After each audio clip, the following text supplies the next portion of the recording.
झालं का सुरू? नाही अजून आला नाही यायचा.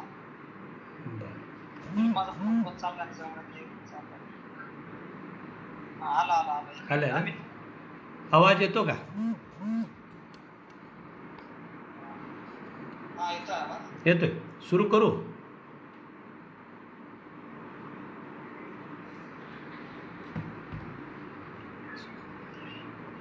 सर बोला बरं. हॅलो. हां तुषार, आवाज येतो का? हॅलो. हा थोडं जोरात अजून पाहिजे. हेडफोन आहेत का तुमच्याकडे? आहे ना. हेडफोन लावून घ्या. अच्छा अच्छा.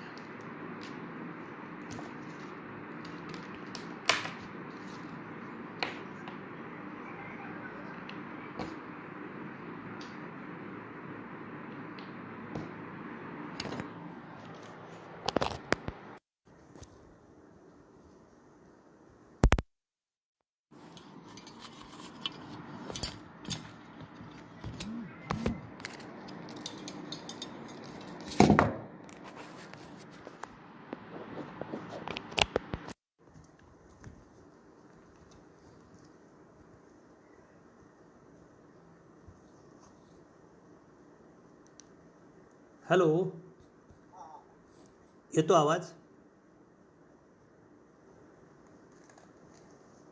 सुरू करू का?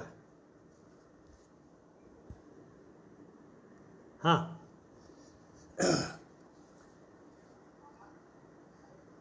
सत्यशोधक विद्यार्थी संघटना यांनी हा जो फेसबुक लाईव्ह कार्यक्रम सुरू केलेला आहे, मी त्यांचे आभार मानतो, त्यांना धन्यवाद देतो. आपण जे फेसबुक लाईव्हवर जे हा कार्यक्रम अटेंड करत आहात, त्या सर्वांना लाल सलाम आणि जय भीम. मित्रहो, मला हा जो विषय दिलेला आहे त्या विषयाच्या संदर्भात मी आपल्यासमोर काही विचार मांडणार आहे.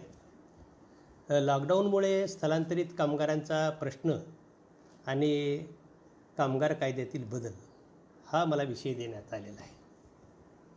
आज देशभर जगभर करोनाने जो थैमान घातलेला आहे आणि त्या संदर्भात बोलत असताना मला काही गोष्टी हे सांगायचं आहेत की करोनाने थैमान घातलेलं आहे आपल्या देशामध्ये, जगामध्ये. परंतु अशा महामाऱ्या, असे विषाणू हे आज नाही आहेत. हे अनेक वर्षापासून अनेक जगामध्ये ह्या महामाऱ्या आलेल्याच आहेत. आपल्या देशामध्ये याच्यापूर्वी 1918मध्ये अशीच महामारी आलेली होती. त्यावेळेससुद्धा लाखो लोक मृत्युमुखी पडलेले होते. म्हणून मानवाच्या इतिहासामध्ये अशा महामाऱ्या अनेक वेळेस आलेल्या आहेत आणि त्याचा मुकाबलासुद्धा माणसांनी केलेला आहे. आता ही करोना जी बिमारी आहे, महामारी आहे, याचा मुकाबला करण्याच्या दृष्टीनं याच्यावर काही सध्या लस वगैरे मिळालेली नाही. परंतु मला हे सांगायचं आहे की आज कालचा जो रिपोर्ट आहे, कालचा रिपोर्ट जवळजवळ 1 लाख लोक ह्या महामारीमध्ये आपल्या देशामध्ये 1 लाख लोकांना बाधित झालेले आहेत. आणि 1 लाख लोकांपैकी मला असं वाटतं की किती लोक मरण पावलेले आहेत, तर आपण त्याचं जर प्रमाण पाहिलं तर 36,000 लोक जवळजवळ 40,000 लोक त्याच्यामधून बाहेर निघालेले आहेत, म्हणजे दुरुस्त झालेले आहेत, बरे झालेले आहेत. आणि 3,156 लोक असे आहेत की त्याच्यामध्ये दुरुस्त झालेले, मृत्युमुखी पडलेले आहेत. म्हणून एकंदरीत ते प्रमाण पाहिलं तर मृत्यूचं प्रमाण कमी आहे. 3 पॉईंट काही मृत्यूचं प्रमाण आहे आणि दुरुस्त होणाऱ्याचं प्रमाण मात्र जवळजवळ 39% आहे. म्हणून जरी या महामारीवर जरी इलाज जरी नसला तरी निसर्गताच आपल्या माणसामध्ये, पुरुषामध्ये, प्राण्यामध्ये जी प्रतिकारशक्ती असते. ह्या प्रतिकारशक्तीच्या जोरावर ह्या महामारीवर आपण बरंचसं यश मिळवू शकतो, हे आता आपल्याला सिद्ध झालेलं आहे. या ठिकाणी मला एक मुद्दा ह्या ठिकाणी आपल्याला सांगणं आवश्यक आहे की ह्या महामारीचं ज्यावेळेस या ठिकाणी आपल्याला माहिती झालं, जागतिक आरोग्य संघटनेनं ह्या महामारीच्या संदर्भात सूचना दिली, त्यावेळेस आपल्या देशातील सरकारने याच्याबाबत जे गांभीर्याने विचार करायला पाहिजे होता, त्याच्यावर ज्या काही योजना करायला पाहिजे होत्या, ह्या योजना केल्या नाहीत. आणि त्याच्यामुळे ही जी बिमारी मोठ्या प्रमाणात जी निर्माण झालेली आहे, त्याचं कारण असं आहे की यांनी जर वेळेवर योजना केली असती, या बिमारीचा उपाययोजना केल्या असत्या, तर आज जी काही परिस्थिती झालेली आहे, आज लॉकडाऊनमुळे जे लोक परेशान आहेत, हे परेशान झाले नसते. आपल्याला केरळमध्ये आपण पाहतो, केरळमध्ये डाव्या पक्षाचं सरकार आहे. ज्यावेळेस पहिला बाधित ज्यावेळेस महामारीचा आपल्या देशामध्ये 20 जानेवारी रोजी केरळमध्ये सापडला, त्यावेळेस तिथल्या सरकारने ताबडतोब त्याचा इलाज केला, त्याची उपाययोजना केली. बाहेरच्या देशातून येणारे विमान असतील, बाहेरच्या देशातून येणारे प्रवासी असतील, याची ताबडतोब व्यवस्था करून विमानतळावरच त्याची तपासणी करणं, विमानतळावरच त्याचा रुग्णालयाकडे त्याचं रवानगी करणं आणि त्याचा इलाज करणं, हे करीत असल्यामुळे ताबडतोब त्याचं कंट्रोल झालं. आज केरळ जगामध्ये एक मॉडेल म्हणून पुढे आलेलं आहे. कारण केरळ काही भारताच्या बाहेर नाही. केरळनं ज्या पद्धतीने उपाययोजना केली, त्याच पद्धतीची योजना जर भारत सरकारने केली असती, तर आज जो भारत देश पूर्ण जनता हैराण आहे, ती झाली नसती. पण याच्याकडे चांगल्या पद्धतीनं जे नियोजन करायला पाहिजे होते या सरकारने, ते केलं नसल्यामुळे आज आपल्याला हा सर्व काही त्रास सहन करावा लागत आहे, विशेषतः कामगारांना, लाखो कामगारांना. तर तोच त्रास सहन करावा लागला नसता. सरकारचं म्हणणं काय की ही महामारी पसरू नये म्हणून आम्ही लॉकडाऊन केलं. पण लॉकडाऊन करण्याच्या अगोदर त्यांनी जर विचार केला असता, एक 8 दिवसा अगोदर, की शहरामध्ये मोठ्या प्रमाणात कामगार आहेत, या कामगारांना कशा पद्धतीची व्यवस्था करायचं, त्यांच्या राहण्याचं, जेवणाची व्यवस्था, त्यांच्या जाण्याची व्यवस्था, एक 8 दिवस अगोदर नियोजन करून बाहेरच्या लोकांची व्यवस्था जर आज जे करावं लागत आहे, ते जर त्याच वेळेस जर केली असती 2 महिन्यापूर्वीच, तर आज ह्या कामगारांना त्रास झाला नसता. हे बिमारीचं ज्यावेळेस जानेवारी महिन्यामध्ये माहिती झालं, जानेवारी महिन्यामध्ये माहिती झाल्यानंतर जानेवारी गेला, फेब्रुवारी गेला, मार्च गेला. मार्चच्या 22 तारखेला ह्या सरकारचे डोळे उघडले आणि एकदम अचानक ह्या सरकारने लॉकडाऊन केला. म्हणजे 2.5 महिने या सरकारला भरपूर वाव होता. या सरकारला या ठिकाणी नियोजन करण्यासाठी भरपूर टाईम होता. पण केंद्र सरकार 2.5 महिने कसल्याच प्रकारचं नियोजन केलं नसल्यामुळे ही आजची परिस्थिती निर्माण झालेली आहे. मित्रो, आज आपण मीडियामध्ये पाहतो, आज पेपरमधून वाचत आहोत आपण, लाखो कामगार मोठ्या प्रमाणात पायी जात आहेत आणि रात्री जात आहेत, दिवसा जात आहेत, उन्हातान्हात जात आहेत. आणि अशा मोठ्या प्रमाणात जे कामगार ते जात आहेत, त्यांचे काय वाईट अवस्था आहे. कारण त्याला 2 महिन्यापासून पगार नाही, 2 महिन्यापासून काम नाही, उपासमार होत आहे. अशा परिस्थितीमध्ये कामगार राहील कसं? आणि त्यामुळे परेशान होऊन कामगार आपल्या गावी निघालेला आहे. तेव्हा अशा घटना रस्त्यानं जात असताना अपघात होत आहेत. पायी चालून काही कामगार रस्त्यामध्येच प्राण सोडत आहेत. अशी अवस्था झालेली आहे. एक माझ्या जालन्यातलंच उदाहरण एक तुम्हाला देतो की 7 मे रोजी एका मिलमधले कामगारांनी सांगितलं ते मध्य प्रदेशातले कामगार आहेत, त्या कामगारांनी सांगितले की आम्हाला गावी जायचं आहे. त्यावेळेस त्या कामगाराचे जो ठेकेदार आहे, ह्या ठेकेदारानं सांगितले की तुम्हाला जाता येणार नाही. आता कारखाना आपल्याला सुरू करायचा आहे आणि कारखाना सुरू करायचा असल्यामुळे तुम्हाला जाता येणार नाही. तेव्हा तुम्हाला इथंच थांबावं लागेल.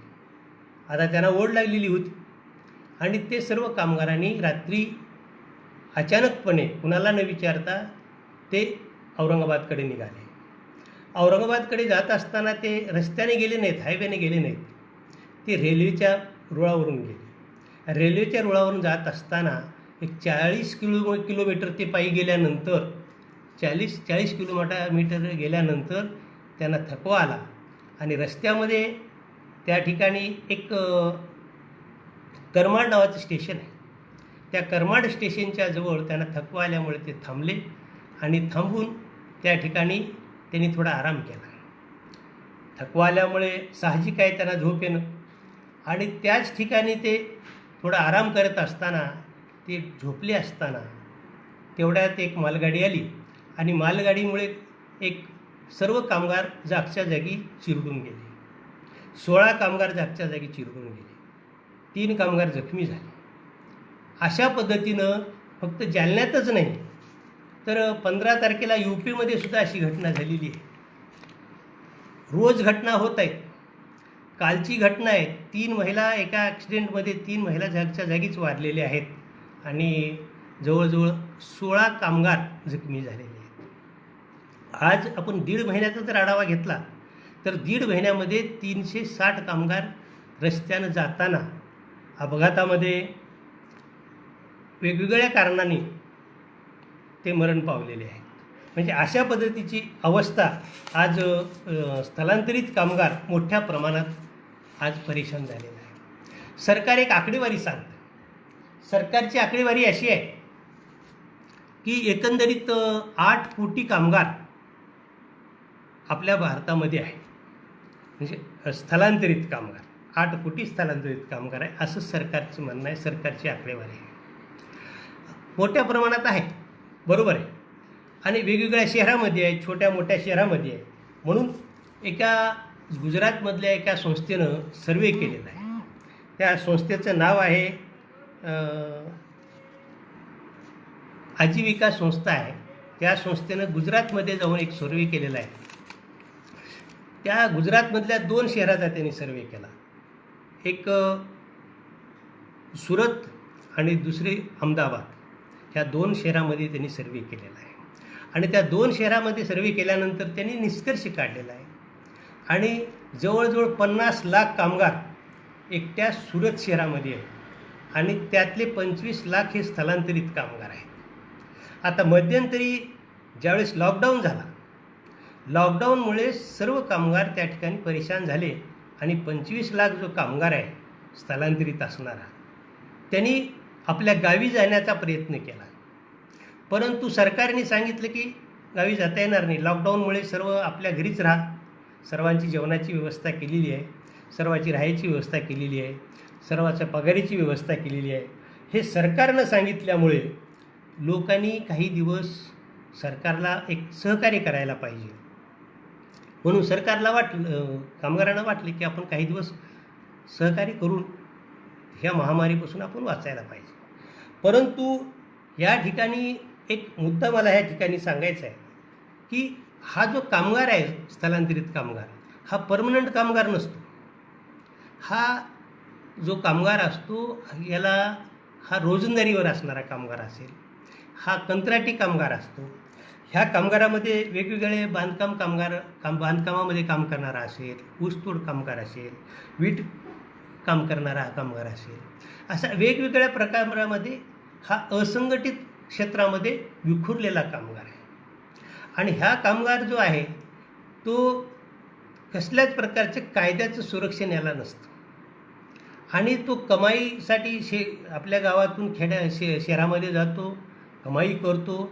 थोडं बहुत कमाई केल्यानंतर तो आपल्या गावी निघून जात असतो. तर हा जो कामगार आहे हा मोठ्या प्रमाणात हा कामगार असंघटित क्षेत्रामध्ये आहे.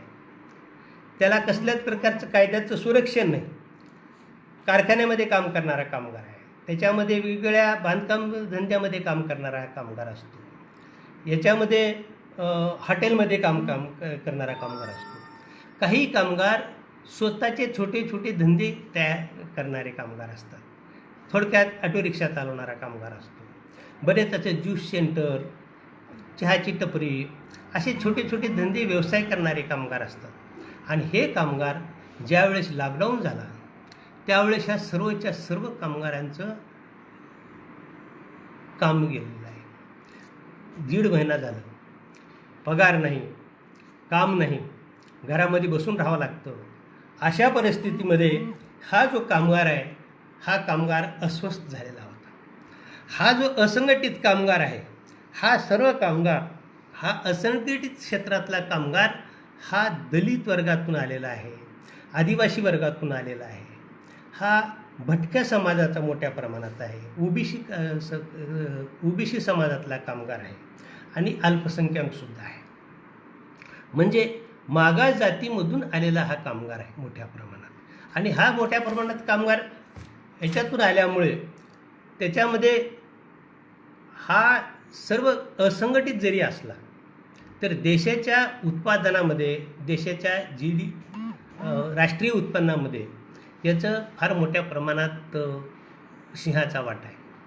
कारण ज्यावेळेस कामगार जो काम करतो हा भांडवलदाराकडे काम करतो, हा कारखान्यामध्ये काम करतो, साखर कारखान्यामध्ये काम करणारा कामगार आहे, ऊसतोड कामगार आहे, ह्या कामगाराचं राष्ट्रीय उत्पन्नामध्ये फार मोठा सिंहाचा वाटा आहे.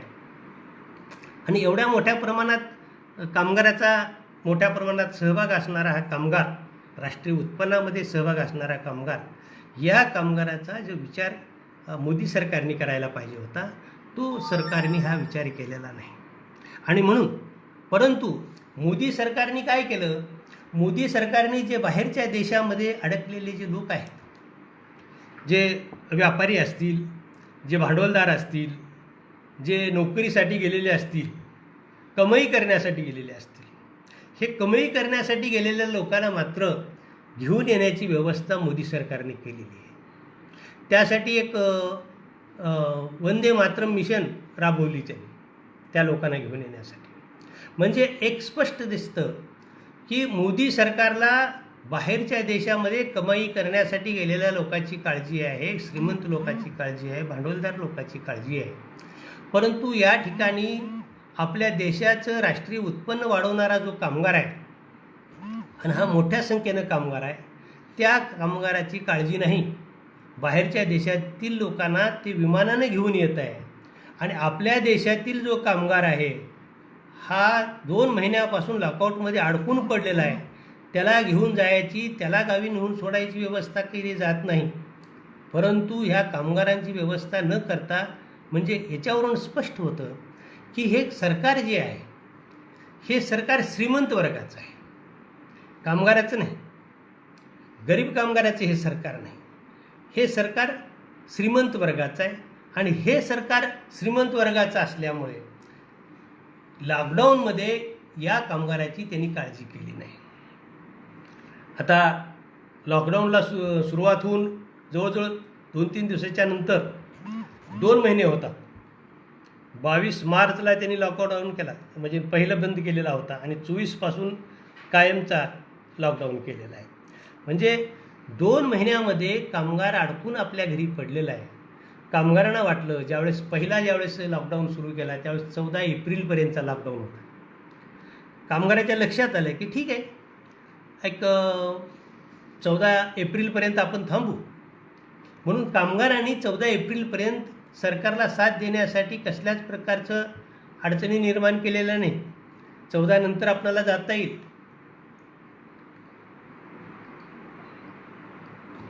सॉरी 14 एप्रिलपर्यंतचा पहिला लॉकडाऊन होता आणि दुसरा लॉकडाऊन मात्र 3 मेपर्यंतचा होता. या ठिकाणी जरी 3 मेपर्यंत लॉकडाऊन जरी पुढे पोस्टपोंड करण्यात आलेला होता तरी महाराष्ट्रातील एकंदरीत माहिती अशी आहे की मी आता कामगार संघटनेमध्ये काम करत असताना अंगणवाडी अशा ह्या आमच्या कामगार संघटनेच्याच सभासद आहेत. तर लॉकडाऊन सुरुवात झाल्यापासून जिल्ह्यातील आपल्या महाराष्ट्रातील मुंबईला असणारे लोक, पुण्याला असणारे लोक, नाशिकला असणारे लोक, औरंगाबादला असणारे लोक हे मात्र आपल्या आपल्या पद्धतीनं गाड्या वगैरे करून हे वेगवेगळ्या आपल्या गावी निघून येत होते. कारण अंगणवाडीच्या आणि आशाच्या सर्वेमध्ये ह्या गोष्टी सर्व क्लिअर झालेल्या होत्या की मुंबईतून लोक येत आहेत गावामध्ये आणि त्यांना वेगळ्या ठिकाणी क्वारंटाईन करावं लागत आहे, हे रिपोर्ट येत होते. म्हणजे लॉकडाऊन जरी केलं असलं तर राज्यातील लोक आपल्या जिल्ह्यामध्ये, आपल्या गावामध्ये वेगवेगळ्या चोरीच्या मार्गाने, वेगवेगळ्या मार्गाने जात होते. परंतु बाहेरच्या राज्यामध्ये जे लोक आहेत, विशेषतः UP, बिहार, बंगाल, राजस्थान, मध्य प्रदेश, बाहेरच्या राज्यातील लोकांना जाणं मात्र शक्य नव्हतं. ते रेल्वेशिवाय शक्य नव्हतं. म्हणून ते वाट पाहत होते की आज ना उद्या हे लॉकडाऊन उघडेल, मग आपण गावी जाऊ. म्हणून दीड महिन्यापासून घरी बसलेले लोक, त्याला पगार नाही आणि त्या उपासमारी होत होती. आणि अशा परिस्थितीमध्ये काही लोक जे काही जेवणा खाण्याची व्यवस्था करत होते ते अपुरी पडत होती. आणि रेशनवर काही धान्य मिळत होतं, परंतु ज्यांच्याकडे रेशन कार्ड आहे त्यांना मिळत होतं. सर्वांना काही रेशन कार्ड मिळत नव्हतं. अशा परिस्थितीमध्ये उपासमार होत असताना हे लोक आपल्या गावी जायला निघाले. आणि ज्यावेळेस गावी जायला निघाले, ज्यावेळेस 3 मेला ज्यावेळेस लॉकडाऊन पुन्हा पोस्टपोन करण्यात आला, त्यावेळेस मात्र लोकांमध्ये जो असंतोष होता तो मात्र सहन झाला नाही आणि त्यांचा बांध फुटल्यासारखा झाला. 4 मे रोजी मुंबईमध्ये बांद्रा स्टेशनवर हजारो लोक जमा झाले आणि त्यांनी गावाकडे जाण्याचा प्रयत्न केला आणि सरकारकडे मागणी केली. एप्रिल महिन्यामध्ये आपल्याला माहीत आहे की आपल्या महाराष्ट्र गव्हर्नमेंटनं, उद्धव ठाकरे साहेबांनी केंद्र सरकारकडे मागणी केली होती की रेल्वेची व्यवस्था करा. कारण मुंबईमध्ये, महाराष्ट्रामध्ये राज्यातील मोठ्या प्रमाणात कामगार या ठिकाणी आहेत आणि त्यांना घेऊन जाण्यासाठी रेल्वेची व्यवस्था करणं आवश्यक आहे, ही मागणीसुद्धा केली होती. परंतु केंद्र सरकारने ती मागणी नाकारली. आपल्या राज्याचे केंद्रामध्ये असलेले मंत्री गडकरी साहेब यांनीसुद्धा ही मागणी नाकारली. मग अशा परिस्थितीमध्ये मागणी नाकारल्यामुळे मोठ्या प्रमाणात कामगारांमध्ये असंतोष झाला आणि सुरतमध्ये, गुजरातमधल्या सुरतमध्ये, अहमदाबादमध्ये पोलिसाची आणि कामगाराची रस्त्यावर फायटिंग झाली, मारामाऱ्या झाली. तशीच परिस्थिती दिल्लीमध्ये झाली. म्हणजे कामगार आता थांबायला तयार नव्हता. कामगारामध्ये असंतोष वाढत होता. कामगार आपल्या गावाकडे जायच्या ओढ लागलेली होती. अशा परिस्थितीमध्ये कामगारांनी हजारो मैल, शेकडो मैल पायी वेगवेगळ्या मार्गाने आणि ते पायी जायला निघाले. तेव्हा सरकारला कुठंतरी वाटले की आता कामगारामध्ये प्रचंड असंतोष आहे आणि मग 3 मेच्या नंतर सरकारने निर्णय घेतला आणि रेल्वेने नेऊन सोडायची व्यवस्था करण्याचं त्यांनी मान्य केलं. आता काही रेल्वे जात आहे, परंतु फार कमी प्रमाण आहे. कारण इतक्या मोठ्या प्रमाणात कामगार आहेत. आता आमच्या जालन्यामध्ये जवळजवळ 20,000 कामगार बाहेरच्या राज्यातले आहेत. आतापर्यंत फक्त 3 रेल्वे गेलेले आहेत. म्हणजे जवळजवळ 3,500 कामगार इथून गेलेले आहेत आणि त्याच्यातले निम्मे कामगार पायी निघून गेलेले आहेत, स्वतःच्या प्रायव्हेट गाड्या करून गेलेले आहेत.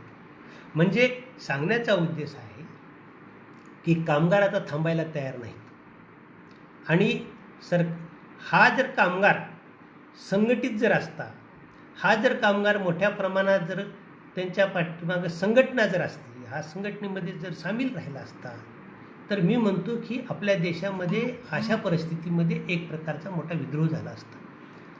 परंतु हा कामगार संघटित नाही, मजूर आहे की मजबूर म्हणल्यासारखं ह्या कामगाराची परिस्थिती आहे आणि त्याला गावाकडे जाण्याची ओढ लागलेली आहे. तर अशा परिस्थितीमध्ये संघटन नसल्यामुळे हा कामगार परेशान आहे आणि तो आपलं अन्याय सहन करतो. मोठ्या प्रमाणात जो काही त्याला परेशानी होत आहे, त्या परेशानीला वाचा फुटत नाही आणि तो विद्रोह करत नाही. मला या ठिकाणी हे सांगायचं होतं की ज्यावेळेस हा मोठ्या प्रमाणात कामगार निघून चाललेला आहे, आपल्या गावी निघून चाललेला आहे, हा ज्या शहरामध्ये कामगार कामासाठी येतो, शहरामध्ये त्याला काम मिळतं, तो कमाईसाठी येतो, 2 पैसे कमवतो आणि त्याचा ओढा मात्र आपल्या गावाकडे असतो. हा एक प्रश्न आहे आपल्यासमोर की त्याची मानसिकता जी असते ह्या शहरामध्ये, ज्या शहरामध्ये तो कमाई करतो, ज्या शहरामध्ये आपण काम करतो, रोजीरोटी कमावतो, त्या शहराचा मात्र तो होत नाही आणि शहर बी त्यांना आपलं म्हणायला, आपली मांडणी करायला, शहरसुद्धा कामगाराला आपले म्हणायला तयार होत नाही. ही जी मानसिकता आहे, हा कामगार संघटनेपुढे हा एक प्रश्न आहे की कामगार या ठिकाणी आल्यानंतर तो या ठिकाणचा होत नाही आणि इथले शहर बी त्या कामगाराला आपलं म्हणायला तयार होत नाही.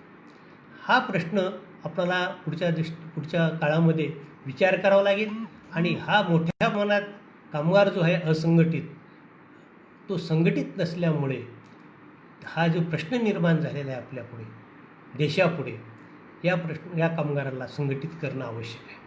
आता हा खेड्याकडे निघून चाललेला कामगार आहे. आता खेड्यामध्ये तर काम नाही आणि खेड्यामध्ये काम नसताना काम नाही, खेड्यात काम नाही म्हणून तो शहराकडे आलेला आहे. आता शहराकडून तो खेड्याकडे चाललेला आहे. मग आता खेड्याकडे गेल्यानंतर त्यांना तिथं काम मिळणार आहे का, हा प्रश्न त्या ठिकाणी निर्माण होणार आहे. कारण त्या ठिकाणी काम नसताना परंतु कामगार एका भीती निर्माण झाली. ह्या मीडियामधून सरकारने ही जी भीती निर्माण केलेली आहे, ह्या भीतीमुळे हा कामगार खेड्यामध्ये चाललेला आहे. परंतु खेड्यामध्ये ह्याला कामाची व्यवस्था नाही. परंतु एक आशेचा किरण आपल्याला ग्रामीण भागामध्ये आपल्याला दिसतो की डाव्या पक्षाने पहिले UP1 ह्या सरकारमध्ये असताना एक मनरेगा नावाची योजना अंमलबजावणी करण्यासाठी डाव्या पक्षाच्या आग्रहामुळे ही योजना आलेली आहे आणि आज ह्या योजनेच्या अंतर्गत ग्रामीण भागामध्ये काम मिळू शकतं. राजस्थान असेल, आंध्र प्रदेश असेल, त्रिपुरा असेल, या राज्यामध्ये ह्या मनरेगाच्या अंतर्गत मोठ्या प्रमाणात अंमलबजावणी करून ग्रामीण लोकांना काम मिळवून देण्यात आलेलं आहे. तेव्हा महाराष्ट्रात सुद्धा आणि देशात सुद्धा ही एक योजना, मनरेगा एक योजना आहे की ग्रामीण भागातील लोकांना आज वरदान ठरू शकते. परंतु त्या ठिकाणी त्याचीसुद्धा अंमलबजावणी लवकर होत नाही. कारण आम्हाला अनुभव आहे, जालन्यामध्ये आता जवळजवळ एक 50 गावामध्ये काम सुरू झालेलं आहे. बाहेरून आलेले लोक, त्यांना काम नाही, ग्रामीण भागातील लोक आहेत, ज्या गावामध्ये लोक संघटित आहेत, संघर्ष करीत आहेत, त्या गावामध्ये काम मिळत आहे. ज्या गावामध्ये लोक संघर्ष करत नाहीत त्या गावामध्ये काम मिळत नाही. म्हणून या लोकांची व्यवस्था, स्थलांतरित कामगारांची व्यवस्था ग्रामीण भागामध्ये जर करायची असेल तर आज रोजगाराचा एकच मार्ग आहे आणि ते म्हणजे मनरेगा.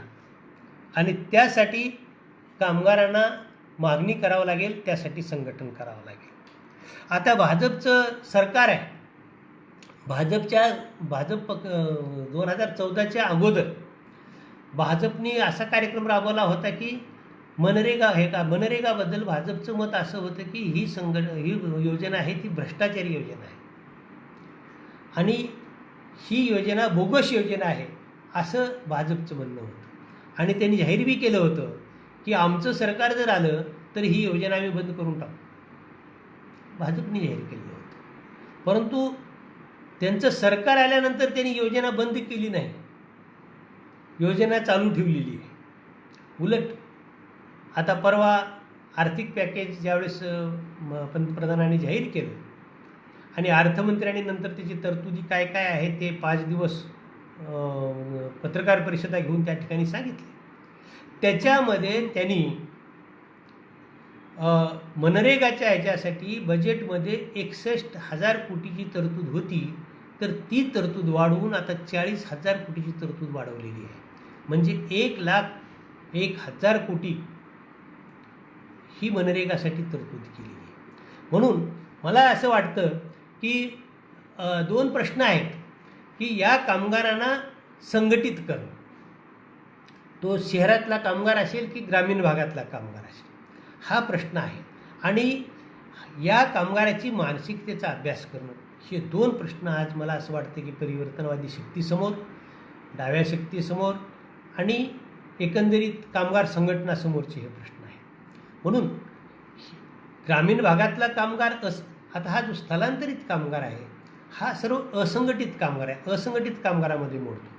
आणि देशामध्ये जेवढ्या कामगाराचं असंघटित कामगाराचं प्रमाण एकूण कामगारामध्ये 92% आहे. 8%च कामगार असा आहे की तो संघटित आहे आणि 92% कामगार हा असंघटित आहे. आणि त्या असंघटित कामगारामध्येच हा स्थलांतरित कामगार आहे. म्हणून स्थलांतरित कामगारांना जर आपणाला संघटित करायचं असेल तर ग्रामीण भागातही आपण करता येतं आणि शहरी भागातही करता येतं. आणि या कामगारांना जर खरोखर त्यांना जर आपलं भवितव्य घडवायचं असेल त्या कामगारांनी संघटित झालं पाहिजे. आणि हा कामगार जर संघटित झाला तर आपल्या देशाचं भवितव्यसुद्धा आपण राजकारणसुद्धा बदलू शकतो, अशी परिस्थिती आहे. म्हणून मला असं या ठिकाणी ह्या मुद्द्याच्या संदर्भात सांगायचं आहे की मोठ्या प्रमाणात शहरामध्ये कमाईसाठी गेलेला कामगार आज हे सरकारच्या चुकीच्या धोरणामुळे अडकून पडला. आणि सरकारचं धोरण हे भांडवलदार धार्जिनं असल्यामुळे कामगाराकडे त्यांनी लक्ष दिलेलं नाही. आणि कामगाराकडे लक्ष न दिल्यामुळे हा कामगार आज परेशान आहे, आज पायी चालतोय, पायात चपला नाहीत, आपल्या मुलाबाळासह आपले बिराड घेऊन चाललेला आहे. आणि आज इतकी वाईट परिस्थिती सरकारच्या धोरणामुळे या कामगारांना भोगावं लागत आहे. तेव्हा ह्या अशा परिस्थितीमध्ये मला दुसरा मुद्दा आपल्या पुढे मांडायचा आहे की कामगार संकटात असताना, कामगार परेशानीत असताना कामगारांना मदत करायचं भूमिका सरकारची नाही, अशा परिस्थितीमध्ये काही सरकारनी कामगार कायदे गुंडाळून ठेवायचा प्रयत्न केलेला आहे. त्या संदर्भात मी आपलं थोडक्यात विचार मांडतो. कारण कामगार कायदे जे आजचे आहेत, ह्या कामगार कायद्यामध्ये जो बदल केला गेलेला आहे, जवळजवळ 44 कामगार कायदे आहेत. आणि या 44 कायद्यापैकी जवळजवळ 41 कामगार कायदे ह्या सरकारने गुंडाळून ठेवण्याचा प्रयत्न केलेला आहे, म्हणजे निलंबित केलेले 3 वर्षासाठी. ही प्रक्रिया खरं पाहायला असता ह्याच्या अगोदरच सुरू झालेली होती. मोदींनी सुरुवात केलेली आहे. मोदींनी ह्या 44 कामगार कायद्याचे 4 कामगार संहिता म्हणून 4 संहिता केलेल्या आहेत. त्यातली एक संहिता त्यांनी लोकसभेमध्ये मंजूर करून घेतलेली आहे, आणखी 3 संहिता त्यांनी मंजूर करायचं आहे. म्हणजे हे सर्व ह्याच्यामध्ये बदल त्यांनी सुचवलेले होते की मालकाच्या बाजूने.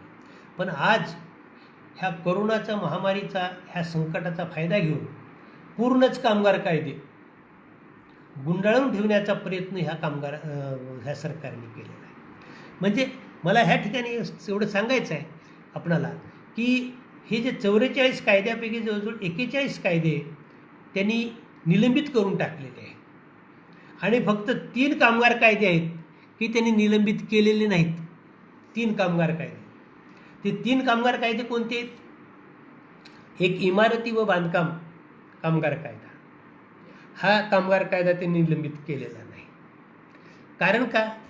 त्याचं कारण असं आहे की या कायद्याअंतर्गत असं आहे की सरकारला, म्हणजे त्या कामगार कल्याण निधी जी आहे, प्राधिकरण आहे जे सरकारच्या अंडर, त्या निधीला बांधकाम व्यवसायातील लोक 1% टॅक्स देत असतात. म्हणून त्या निधीमध्ये हजारो कोटी रुपये आज पडून आहे.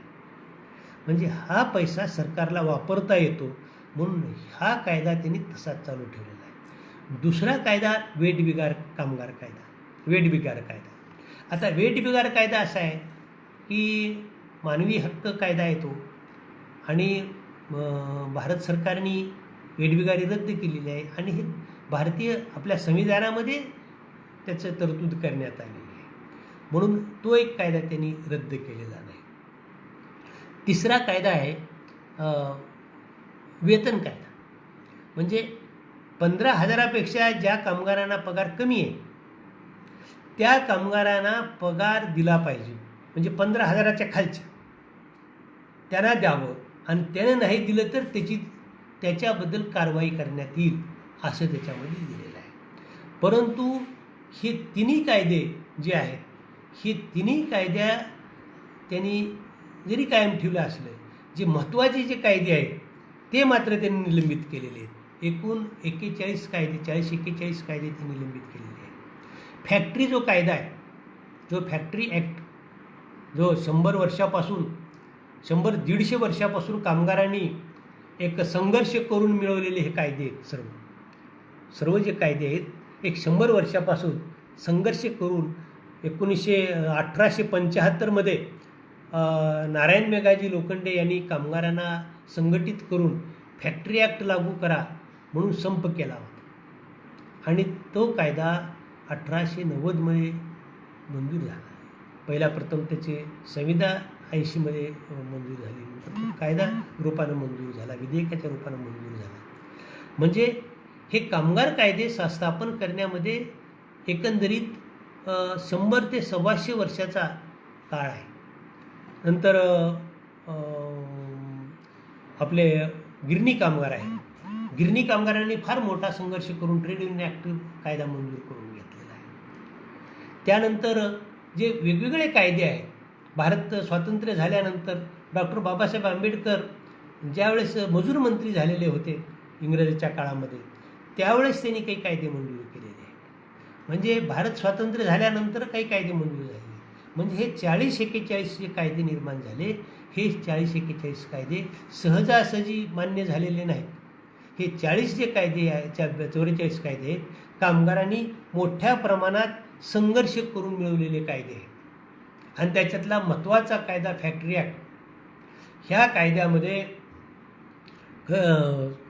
कामाचे तास किती असायला पाहिजे, सुट्ट्या कशा द्यायला पाहिजे, त्याची सुरक्षेच्या संदर्भात ह्या सर्व तरतुदी ह्या कामगार कायद्यामध्ये आहेत. आता हा कायदाच जर निलंबित झाला तर कामगारांनी किती तास काम करावं असा काही नियम राहिलेला नाही. म्हणून आता कामगारांनी सरकारने काय केलं, महाराष्ट्र सरकारने सुद्धा परिपत्रक काढलं की 12 घंटे काम घ्या. आणि इतर राज्यांनी सुद्धा त्या परिपत्रक काढलेले आणि 12 घंटे 8 तासाचे 12 घंटे केले. म्हणजे फॅक्टरी ॲक्ट कायदा रद्द झाल्यामुळे कामगारांनी किती तास काम करावं हे आता बंधन राहिलेलं नाही. सुट्ट्या देण्याचं बंधन मालकावर राहिलेलं नाही. किंवा कामगारामध्ये काम करत असताना जर ॲक्सिडेंट झाला, काही अपघात झाला तर त्या अपघाताबद्दल नुकसान भरपाई कामगारांना द्यावी. आता अशा प्रकारचं बंधन मालकावर राहिलेलं नाही. आणि म्हणून मालकावर बंधन राहिलं नाही. मालकाने जेवढं काही दया रूपानं त्याच्या मनामध्ये येईल तेवढं दिलं तेवढंच घ्यायला पाहिजे असं त्याच्यामध्ये आहे. असं अधिकार म्हणून काही मागता येणार नाही.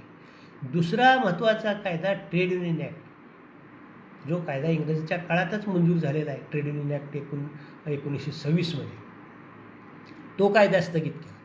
म्हणजे कामगारांना जे काही आपल्या प्रश्नाबद्दल आपल्या हक्काबद्दल भांडण्याचा जो अधिकार होता तोच त्यांनी मालकांनी आता काढून घेतलेला आहे. म्हणजे आता कामगार गुलामासारखा त्यांनी काम करावं लागेल हीच एकंदरीत आहे. कंत्राटी कामगार कायदा हा महत्त्वाचा कायदा आहे. तो पण स्थगित केलेला आहे. त्याच्यामध्ये कंत्राटी कामगाराचे नियम काय असायला पाहिजे तो कायदा आहे. भविष्य निर्वाह निधी कायदा भविष्याची तरतूद करणारा हा कायदा आहे आणि पेन्शन देणारा हा कायदा आहे. हा कायदा महत्त्वाचा आहे. कामगार राज्य विमा योजना कायदा हा सुद्धा स्थगित केलेला आहे. म्हणजे एकंदरीत बोनस देणारा कायदा असेल, किमान वेतन देणारा कायदा असेल, उपदान ग्रॅच्युटी देणारा कायदा असेल, हे सर्व कायदे आज मालक लोकांच्या फायद्यासाठी सरकारने गुंडाळून ठेवलेले आहेत. आणि म्हणून मला या ठिकाणी सांगायचं आहे की हे जे सरकार आहे, मोदीचं सरकार आहे, ह्या मोदीच्या सरकारने कामगारांना गुलाम करण्याचं एक कॉन्ट्रॅक्ट घेतलेलं आहे मालक वर्गाकडून की काय असं मला असं वाटतं. आणि त्यांनी गुलाम करायला सुरुवात केलेली आहे. आता या ठिकाणी पुढचा मुद्दा मला या ठिकाणी सांगत असताना हे कामगार कायदे जे आता त्यांनी स्थगित केलेले आहेत हे स्थगित करण्याचं कारण काय, याचं कारण मात्र फार मजेशीर आहे. हे आपण पाहणं जरुरी आहे. कारण त्यांनी सांगितलं की आम्ही कामगार कायदे स्थगित करण्याचं कारण असं आहे. पहिलं कारण त्यांनी दिलं आहे की कोरोनामुळे बंद पडलेले जे कारखाने आहेत ते सुरू झाले पाहिजेत आणि चांगलं चाललं पाहिजे, आणि त्यासाठी आम्ही हा कायदा जे आहे ते हे कायदे आम्ही स्थगित करत आहोत. परंतु बंद काळामध्ये लॉकडाऊनमध्ये कारखाने जरी सुरू राहिले असते तरी सर्वच व्यवहार बंद होते. उत्पादन जरी सुरू राहिलं असतं तर मार्केट बंद होतं, वाहतूक बंद होती, सर्व दुकानं बंद होते. म्हणजे या उत्पादनाला कसल्या प्रकारची बाजारामध्ये मार्केटमध्ये जाता येत नव्हतं. म्हणून फक्त आपत्तीमुळे हे कारखाने बंद झालेले आहेत. फक्त कारखानेच बंद झालेले नाहीत, हे सर्व व्यवहारच बंद झालेले आहेत. आणि फक्त कोरोनामुळे आज काही सर्व कारखाने बंद झाले, परंतु त्याच्या अगोदरसुद्धा कारखाने बंद झालेले आहेत. मंदीचा काळ सुरू आहे आणि मंदीच्या काळामध्ये मोठ्या प्रमाणात भारतामध्ये कारखाने बंद होत आहेत. ऑटोमोबाईल कारखाने असतील बंद पडलेले आहेत. मोठ्या प्रमाणात कारखानदारी बंद पडत आहे मंदीच्या काळामुळे. आणि म्हणून कोरोनामुळे कारखाने बंद आहेत हे म्हणणं चुकीचं आहे. कोरोनामुळे तर कारखाने बंद आहेत. आता कोरोनाचं संकट हे झाल्यानंतर पुन्हा कारखाने सुरू होतील. परंतु कामगारामुळे त्याचा कामगार कायद्याचा काय संबंध आहे? दुसरं कारण जे दिलेलं आहे ते फार विचित्र कारण आहे की कोरोनामुळे जे कारखान्याचं नुकसान झालेलं आहे ते कारखान्याचं नुकसान भरून काढण्यासाठी हे कामगार कायदे आम्ही स्थगित करत आहोत. आता असं जर असेल तर फक्त कारखानदाराचंच नुकसान झालेलं आहे का? नुकसान तर शेतकऱ्याचं झालेलं आहे, सर्व जनतेचं झालेलं आहे, प्रत्येकाचं नुकसान झालेलं आहे. फक्त कामगाराचंच नुकसान नाही झालेलं आहे, देशामधल्या प्रत्येक माणसाचं नुकसान झालेलं आहे, देशाचं नुकसान झालेलं आहे. म्हणून कामगार कायद्या फक्त मालक लोकांचंच, फक्त कारखानदाराचंच नुकसान झालेलं आहे असं नाही. म्हणून हे सुद्धा कारण चुकीचं आहे असं मला वाटतंय. आणि तिसरं कारण एक दिलेलं आहे की परदेशी गुंतवणूक करण्यासाठी आम्ही हे कामगार कायदे आम्ही स्थगित करत आहोत. आता परदेशी गुंतवणूक करण्यासाठी जर हे करत असतील तर हे सुद्धा कारण चुकीचं आहे. कारण गेल्या 25-30 वर्षामध्ये भारतामध्ये जी गुंतवणूक झालेली आहे ते गुंतवणूक जास्त करून महाराष्ट्रात झालेली आहे, दिल्ली राज्यामध्ये झालेली आहे, कर्नाटकामध्ये झालेली आहे आणि आंध्र प्रदेशात आणि तामिळनाडूमध्ये झालेली आहे. म्हणजे गुंतवणूक करताना सुद्धा काही आंतरराष्ट्रीय संकेत आहेत की ज्या ठिकाणी कामगार कायदे लागू आहेत, ज्या ठिकाणी सुरळीत कायद्याच्या गोष्टीत आहेत, अशा ठिकाणी मोठ्या प्रमाणात गुंतवणूक झालेली आहे. ज्या ठिकाणी कामगार कायदे लागू नाहीत तिथं गुंतवणूक झालेली नाही. म्हणून सरकारने हे जे 2-3 कारणं दिलेली आहेत हे सर्व कारणं चुकीची आहेत आणि या चुकीचे कारणं त्यांनी दिलेली आहेत. सरकारला मालकाची बाजू घ्यायचं आहे, अंबानी अदानीचा फायदा करायचा आहे, भांडवलदार वर्गाचा फायदा करायचा आहे आणि कामगारांना गुलाम करायचा आहे. हा जो सर्व असंघटित कामगार असेल, हा स्थलांतरित कामगार असेल, हा कामगार गरीब कामगार आहे, हा मागास जातीतला कामगार आहे, हा दलित आहे, आदिवासी आहे, बहुजनातून आलेला आहे, ओबीसी आहे, अल्पसंख्याक आहे, हा गरीब स्तरातील आहे. आणि म्हणून या कामगारांना गुलाम करणं हा उद्देश ह्या मनुवादी सरकारचा आहे. हे मोदीचं सरकार जे आहे हे फक्त भांडवलदार वर्गाचंच नाही तर हे मनुवादी सरकार आहे. भांडवलदाराचं हितरक्षण करणारं तर आहेच, पण ते मनुवादी सरकार आहे. म्हणून गरीब कामगाराबद्दल, गरीब जनतेबद्दल त्यांचा पाहण्याचा दृष्टिकोन जो आहे तो शत्रुभावी आहे आणि शत्रुभावी दृष्टिकोन असल्यामुळे त्या कामगारांना ह्या निमित्तानं, अशा कोरोनाच्या निमित्तानं हे कायदे त्यांच्यापासून त्यांचे अधिकार हिसकून घ्यायचा आहे आणि त्यांना गुलाम करायचा आहे. आणि जो स्थलांतरित कामगार आज मोठ्या प्रमाणात गावाकडे आलेला आहे त्या कामगार असतील किंवा संघटित कामगार असेल, ह्या सर्व संघटित कामगारांना सुद्धा आज प्रॉब्लेम निर्माण आहेत. त्यांना सुद्धा आज 12 घंटे काम करावं लागणार आहे. असंघटित कामगारांना तर ते फार वाईट परिस्थिती आहे. पण जे संघटित कामगार आहेत 8% असतील हे असतील त्यांनासुद्धा 8 घंट्याची 12 घंटे ड्युटी करावं लागणार आहे.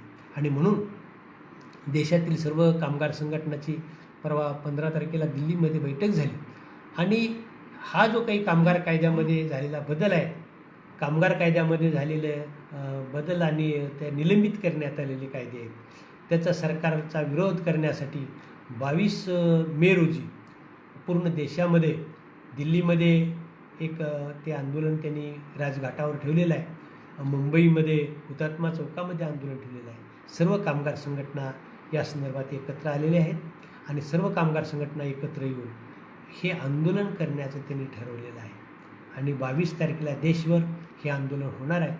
आणि म्हणून मला असं वाटतं की पुढच्या काळामध्ये कामगार संघटनांना फार हे सावध राहावं लागेल आणि कामगारांनासुद्धा जागृत व्हावं लागेल आणि संघटित व्हावं लागेल, तरच पुढचा काळ कामगाराच्या दृष्टीनं मला असं वाटतं की कामगारांना संघटित करणं आता ही एक फार महत्त्वाची संधी आलेली आहे. आणि ह्या काळामध्ये ह्या परिस्थितीचा फायदा म्हणून कामगारांना संघटित करणं, कामगारांना संघटित करून त्यांना जागृत करणं हेच करावं लागेल. या